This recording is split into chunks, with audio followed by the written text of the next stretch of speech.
Chapter 18. Ellie's body leapt from the dressing-table chair at the sound of the chamber door, after waiting all afternoon into this evening for her mistress' return.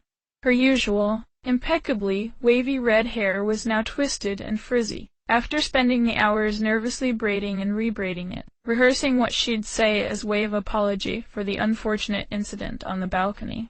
Her mouth formed a soft "oh" that Zelda raised her hand to preemptively silence. "Why did you lie to me?" Her voice was even, as unemotional as she could temper it.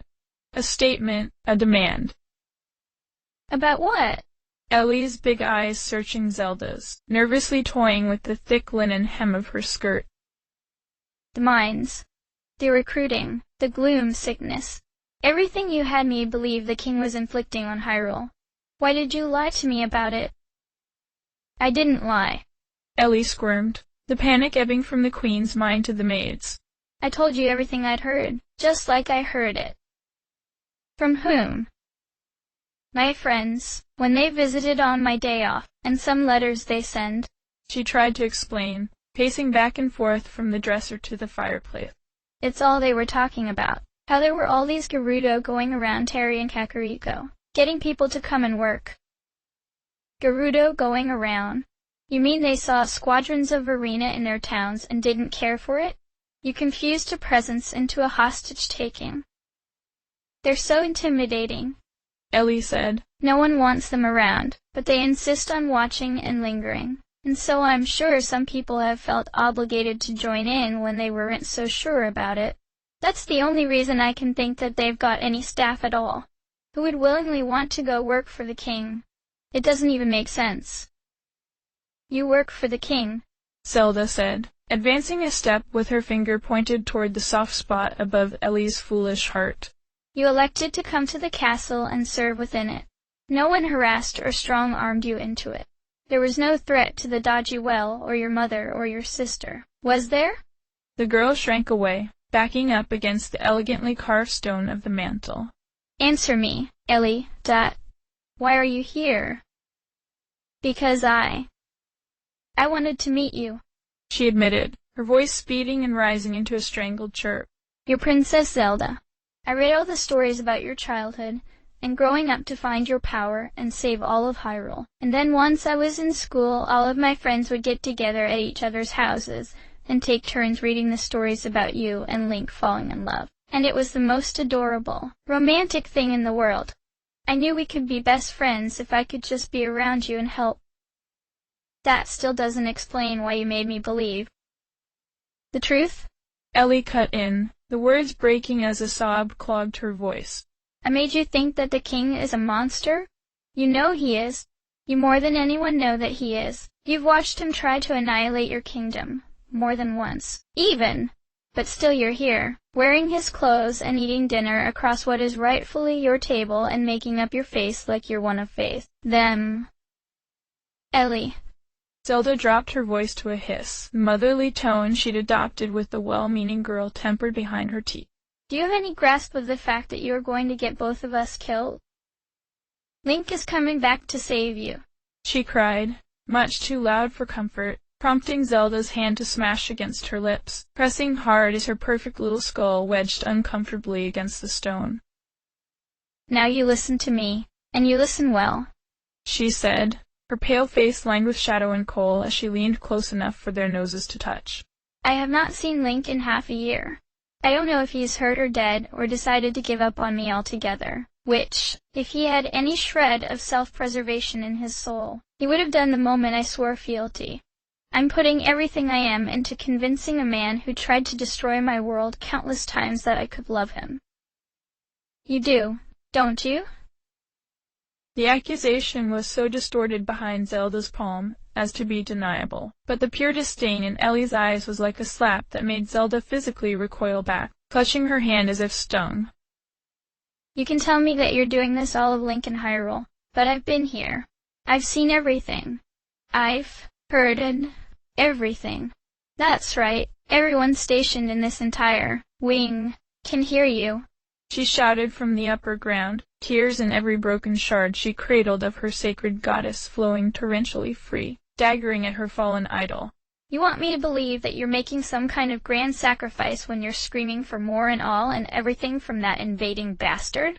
You haven't been sad all these weeks because you miss Link or your life. You've been missing him while he's busy plotting how he can carve out your knight's heart quickly enough so he glimpses it still beating before he falls. Your Majesty. Lena's voice was stern as her body darkened the doorway, a call back to the stoic, punishing version she'd been in those first days of her capture. The king wishes to see you now. Zelda and Ellie remained tethered by a gaze, broken only by the Verina's next words. Both of you. Twilight was warming the sanctum with the velvety hues of dusk, lacquering the pillars and archways in gold light. The door shut behind Zelda as she entered, elbow to elbow with Lena, whom had all but jabbed her spear between her shoulder blades in their winding descent down to enter, strangely, through the outer courtyard, the same way she'd been paraded in half a year prior. Outside she'd forked away from Ellie, who was handed off to a pair of Jaeger, her yells of protest stirring nothing in the queen's numbed spirit. Ganondorf leaned into the throne above her, his head resting against his palm, his elbow propped casually against the armrest. There was something sparked in his presence that had been missing. Even in his recent sullen state he was confident, but in the gilded air of Hyrule's most reverent dais, the bemused man in his crooked smile was absolute, ethereal, in a towering space carved by the most gifted hands to impart the majesty of their civilization. His singular form was its totality. The intimate circle of a dozen Verina staggered up the right side staircase was a footnote to the force beholding her. No one spoke as Zelda's riding boots echoed to the rafters, easing forward until she stood in the center of the inset triforce, within the void between the three locking pieces, until her king spoke, a voice muted enough for a private conversation, but slicing through the dense air as swift and sure as his katana.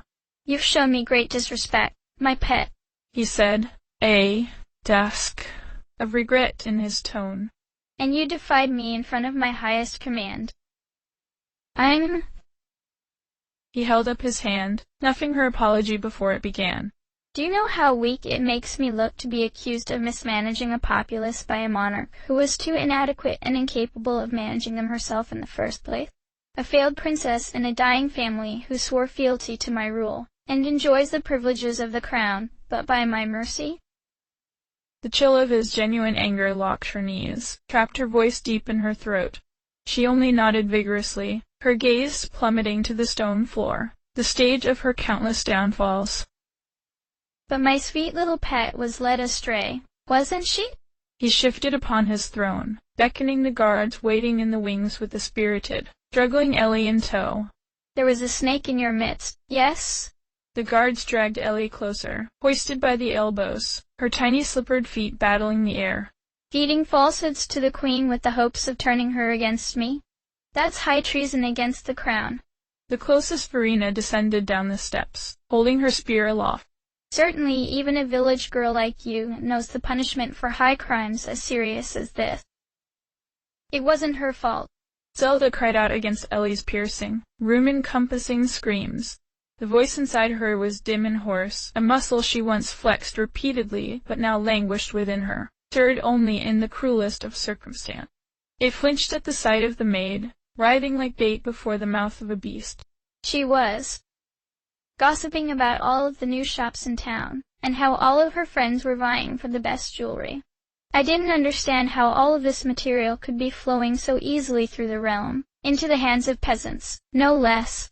She told me that the mines in and beneath Hyrule were flourishing again, and I inferred that you must be resorting to unacceptable methods, if they were working so quickly and successfully already. She cast her gaze to Ellie's wide, bloodshot eyes, and spoke her farewell.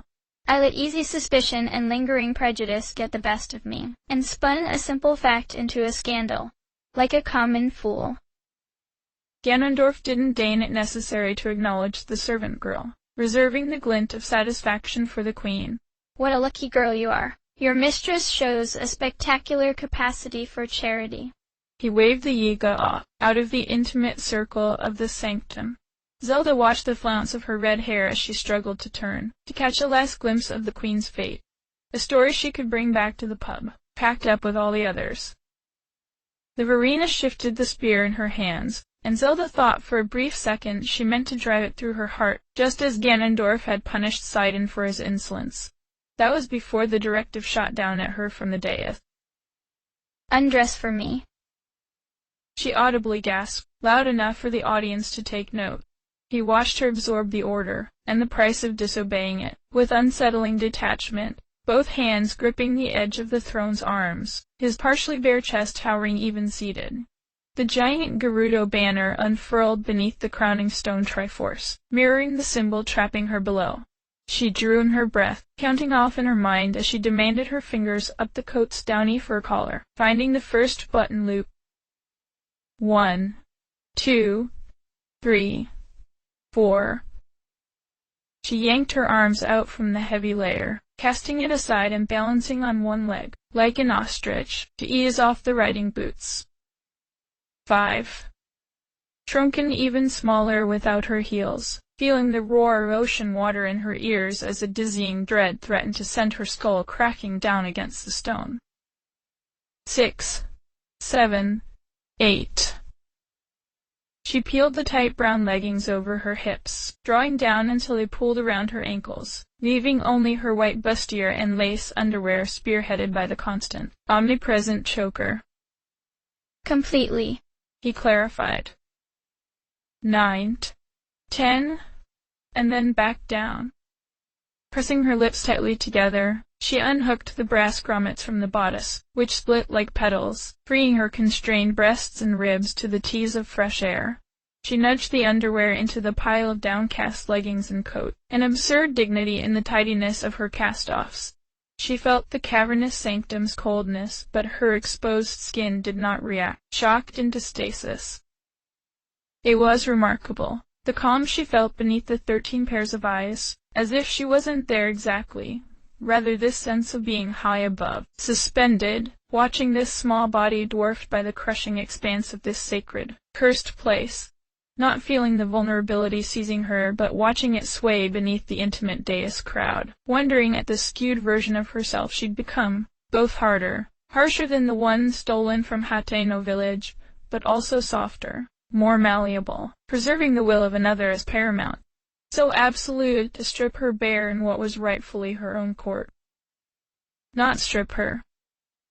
Not lay a finger upon her. Compel her to peel the threads away with her own hands, every choice her own, another turn in a spiral sending her deeper down into these masterfully designed depths. So slowly, so gently, too lulled to notice the light dimming from view, now far gone. 4, 3, 2. She drew up her elbows, hugging herself around the waist. You haven't merely insulted me, you know, Ganondorf said after a long minute, perhaps 10, an hour. Time was elastic. You've spit on my entire command. So now, you must atone to each of them. She gaped at the small crowd, almost identical with their matching black robes and veiled faces, a creeping pressure in her gut as she realized she didn't know what he was demanding. Prowl. The voice came from her right, the Verena who had advanced on Ellie and now waited on the Triforce's edge. To me, she clarified. With the butt of her spear she tapped the toe of her leather boot, a crude, unmistakable instruction fit for an animal. A feral creature whose only imperative was to survive.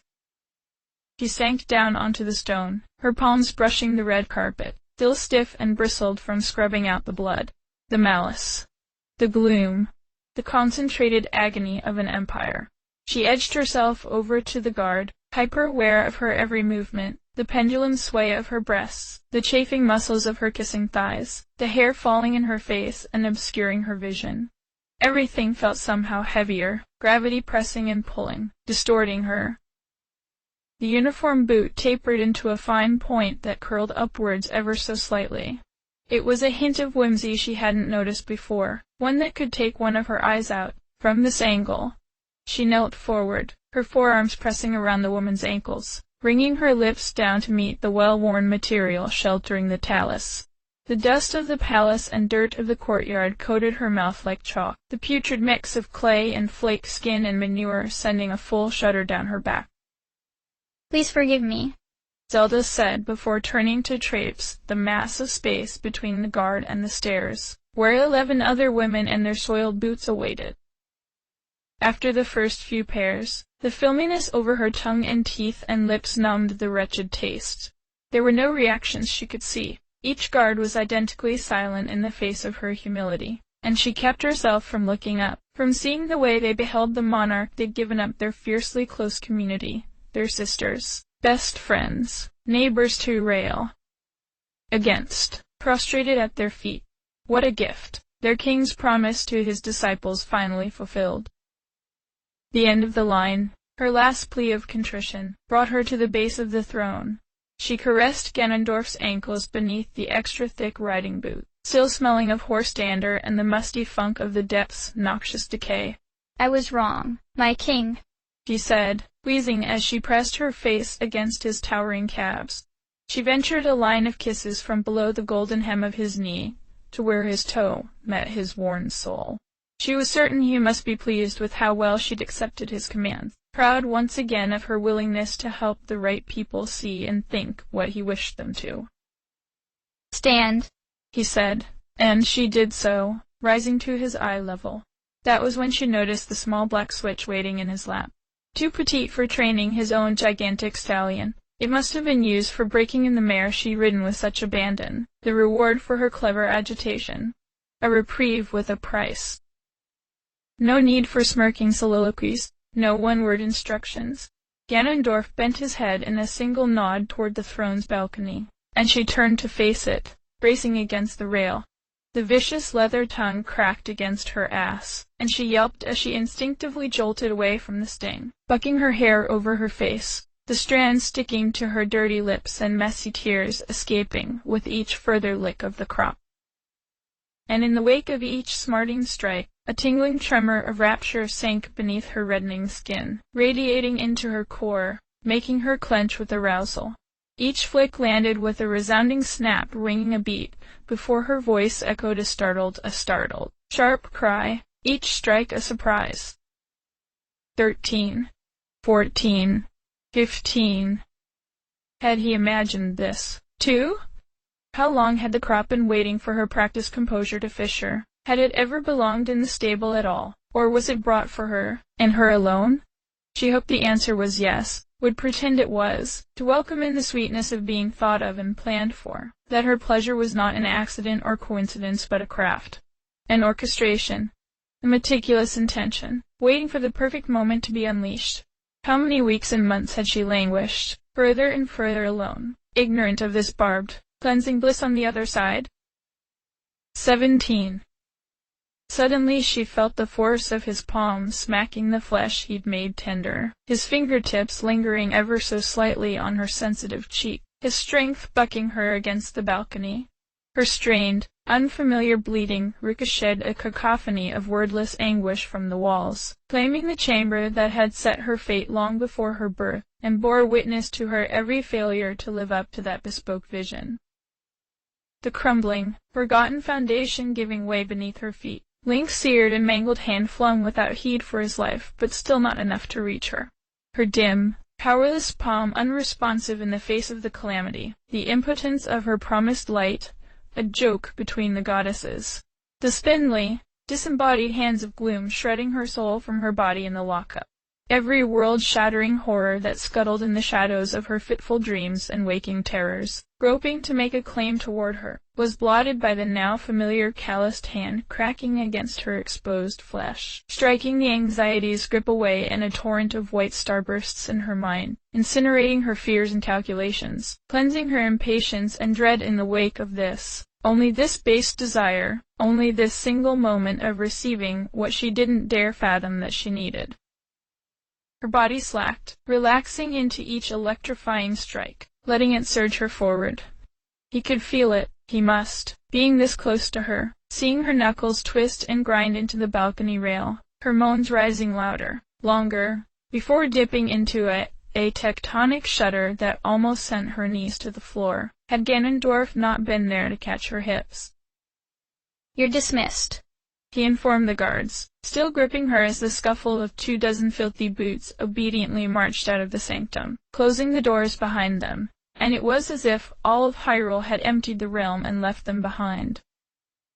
As soon as the latch clicked, Ganondorf's hands ran the length of her sides and down her arms, meeting her slackening hands on the railing.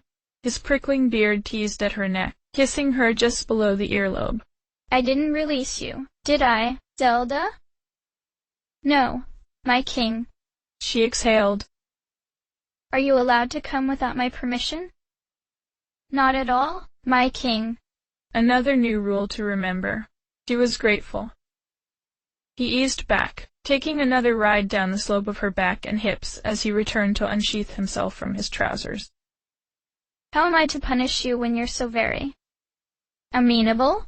His teeth scraped down her neck, clinking against the gold and jewels, muting her body's divine defense, sinking into her shoulder blade as he thrust himself into her. His thumbs pressed into the blush of her tenderized flesh, a staccato of agony that only punctuated the satisfaction of being so thoroughly filled. She groaned with exquisite satisfaction, her answer low and thick. I suppose, my king, you'll just have to keep trying. There was a coziness to the royal chamber that evening, a warm sense of home that had always evaded her in the castle. The fireplace had been set when they arrived, Zelda drowsily curled up against Ganondorf's chest, wrapped up in the coat she'd surrendered on the sanctum floor. He deposited her down onto the bed, where she rolled onto her stomach, propping up on her elbows to watch him glide to the hearth, where a small metal bucket was wedged between the embers, absorbing the heat. He cursed under his breath as he moved to retrieve it, though much too stubborn to abandon the task once she'd witnessed him attempt it. Are you planning to brand me now? She asked, the corners of her mouth twitching up with the tease in her tone. There are a great many crimes I'm willing to commit, he said, but mutilating that perfect skin won't be among them. He reached into the pail to retrieve a handful of smooth river rocks that he juggled between his palms, letting them cool slightly before returning to the bed. He knelt beside her ribs, peeling back the woolen coat that concealed her back. Relax, he said, and she slid her elbows, fanning her arms across the length of the bedspread. He pressed the first stone at the base of her neck, below her necklace's clasp. The lingering flame absorbed into the rock made her muscle melt, buttery and yielding, as he massaged the second stone beneath her faintly tooth-marked shoulder blade. She thought of the desert oasis spa out in Gerudo Town, and how well the women there could grind rock salts into the points of her body she hadn't realized hurt at all. The tensing and clenching she had no knowledge of carrying in her movements, unconscious burdens exercised by their insistent hands. Brilliance in the sand that Hylians did not traverse, delineated for millennia as the thieves, the invaders. What happened with the Gerudo and the Mayans? She asked. Was that Ruru and Sonia's doing? No, they were much too late in history to bear that responsibility, he said, continuing to work the knotted spots down her back. They only reaped the benefits of inherited fortune. He paused, but continued the story without Zelda's prodding. The Zonai thirsting for ore were generations behind the old Hyrule you knew. Their capital in the sky was an insatiable marvel, requiring more zonite than what they could cull from the sky. They needed the scores nestled into the earth. Not only were the Gerudo the most skilled at mining, they were the least likely in the land to be missed. The race of raiders, a nuisance the Hylians would prefer to see die and fade. For years they watched hundreds of their sisters die, seeing nothing of their toil, their living kin left to starve, withering in the sun, the only respite shadow that looming paradise fueled by the riches they cleaved from the darkness. Until one day, a priestess led a rebellion against the Zonai, slaughtering the overlords of the depths. They called her Verena, the hero. The warriors commandeered the Zonai's flying devices and escaped the depths, riding up to that long-forgotten city. They laid waste to all they found there, decimated the population. By the time Hyrule became a kingdom, Roru and his sister were the only Zonai who remained. Is that why you attacked that day? To finish what Verena had started? That chuckle, the joke she never caught. You overestimate my idealism, my queen. The quarrels between the Gerudo and Zonai had faded into history by then, a faint memory that only remained as an unspoken rift between the two. I attacked that day because I wanted the seat of wealth and power he'd inherited and then strengthened by marrying Sonia, High Priestess of the Hylians. I was much more of a rightful king than Rauru and his quickly vanishing cloud people. I wanted what was mine. Your Supreme Highness. A sudden, anxious cry accented by beating fists, rattling the doorknob in its force against the chamber door. Your Majesty, it's urgent. With a furious sigh he stormed to the entrance, flinging the door open to reveal a pack of Yiga, who drew a collective breath when their glorious leader appeared. This had better be monumental, he threatened. Your Highness, there is something, maybe we can talk in the hall. Why are you in my sight? He roared, aloud, Krakia, emanating from the doorframe at the impatience in his grip. It's the menace of Hyrule, one dared announce, waving his arms from the back of the crowd. The menace of Hyrule is dead. End of chapter 2.